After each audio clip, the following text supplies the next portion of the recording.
Edison, His Life and Inventions by Frank Lewis Dyer and Thomas Commerford Martin. Appendix 5. The Electromotograph.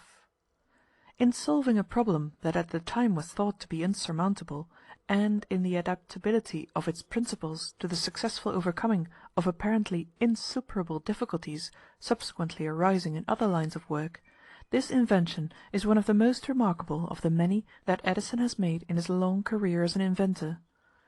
The object primarily sought to be accomplished was the repeating of telegraphic signals from a distance without the aid of a galvanometer or an electromagnetic relay, to overcome the claims of the Page patent referred to in the preceding narrative.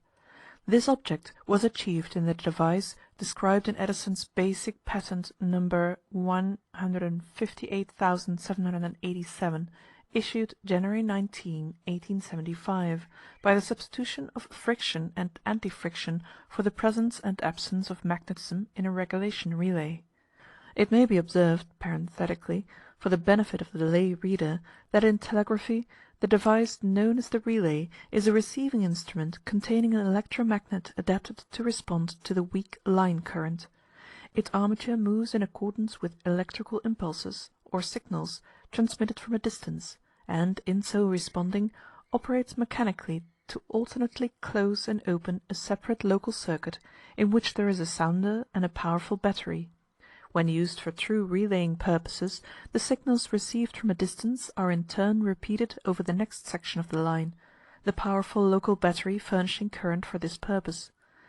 As this causes a loud repetition of the original signals, it will be seen that relaying is an economic method of extending a telegraph circuit beyond the natural limits of its battery power. At the time of Edison's invention, as related in Chapter 9 of the preceding narrative, there existed no other known method than the one just described for the repetition of transmitted signals, thus limiting the application of telegraphy to the pleasure of those who might own any patent controlling the relay, except on simple circuits where a single battery was sufficient. Edison's previous discovery of differential friction of surfaces through electrochemical decomposition was now adapted by him to produce motion at the end of a circuit without the intervention of an electromagnet. In other words, he invented a telegraph instrument having a vibrator controlled by electrochemical decomposition, to take the place of a vibrating armature operated by an electromagnet, and thus opened an entirely new and unsuspected avenue in the art. Edison's electromotograph comprised an ingeniously arranged apparatus in which two surfaces, normally in contact with each other, were caused to alternately adhere by friction or slip by reason of electrochemical decomposition. One of these surfaces consisted of a small drum or cylinder of chalk, which was kept in a moistened condition with a suitable chemical solution, and adapted to revolve continuously by clockwork. The other surface consisted of a small pad which rested with frictional pressure on the periphery of the drum. This pad was carried on the end of a vibrating arm whose lateral movement was limited between two adjustable points. Normally the frictional pressure between the drum and the pad would carry the latter with the former as it revolved, but if the friction were removed, a spring on the end of the vibrator arm would draw it back to its starting place. In practice, the chalk drum was electrically connected with one pole of an incoming telegraph circuit, and the vibrating arm and pad with the other pole. When the drum rotated, the friction of the pad carried the vibrating arm forward, but an electrical impulse coming over the line would decompose the chemical solution with which the drum was moistened, causing an effect similar to the lubrication, and thus allowing the pad to slip backward freely in response to the pull of its retractile spring. The frictional movements of the pad with the drum were comparatively long or short, and corresponded with the length of the impulses sent in over the line. Thus the transmission of Morse dots and dashes by the distant operator resulted in movements of corresponding length by the frictional pad and vibrating arm. This brings us to the gist of the ingenious way in which Edison substituted the action of electrochemical decomposition for that of the electromagnet to operate a relay. The actual relaying was accomplished through the medium of two contacts making connection with the local or relay circuit. One of these contacts was fixed, while the other was carried by the vibrating arm, and, as the latter made its forward and backward movements, these contacts were alternately brought together or separated, thus throwing in and out of circuit the battery and sounder in the local circuit and causing a repetition of the incoming signals. The other side of the local circuit was permanently connected to an insulated block on the vibrator. This device not only worked with great rapidity, but was extremely sensitive, and would respond to currents too weak to affect the most delicate electromagnetic relay.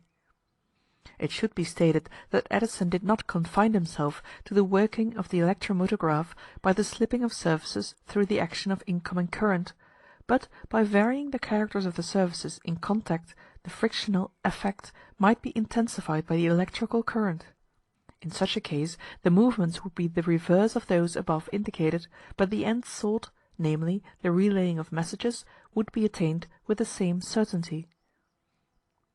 While the principal object of this invention was to accomplish the repetition of signals without the aid of an electromagnetic relay, the instrument devised by Edison was capable of use as a recorder also, by employing a small wheel inked by a fountain wheel and attached to the vibrating arm through suitable mechanism. By means of this adjunct the dashes and dots of the transmitted impulses could be recorded upon a paper ribbon passing continuously over the drum. The electromotograph is shown diagrammatically in Figures 1 and 2, in plan and vertical section respectively.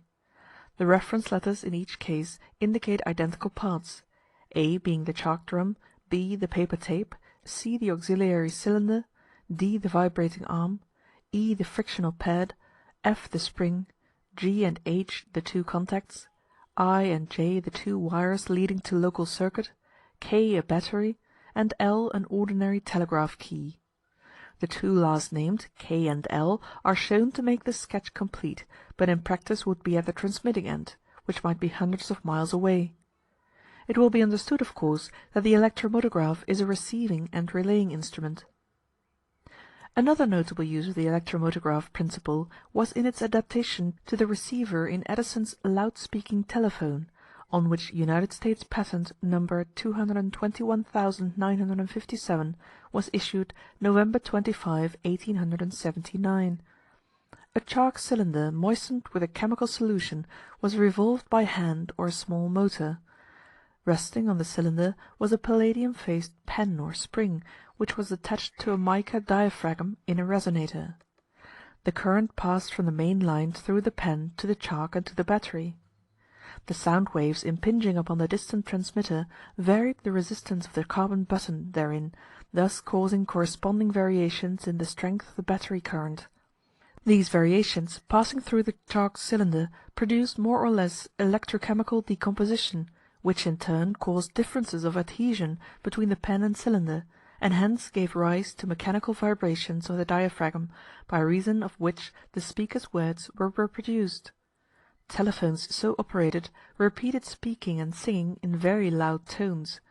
In one instance, spoken words and the singing of songs originating at a distance were heard perfectly by an audience of over 5,000 people. The loud-speaking telephone is shown in section, diagrammatically, in the sketch, Fig. 3, in which A is the chalk cylinder mounted on a shaft, B. The palladium-faced pen or spring, C, is connected to diaphragm D. The instrument in its commercial form is shown in Fig. 4. End of Appendix 5.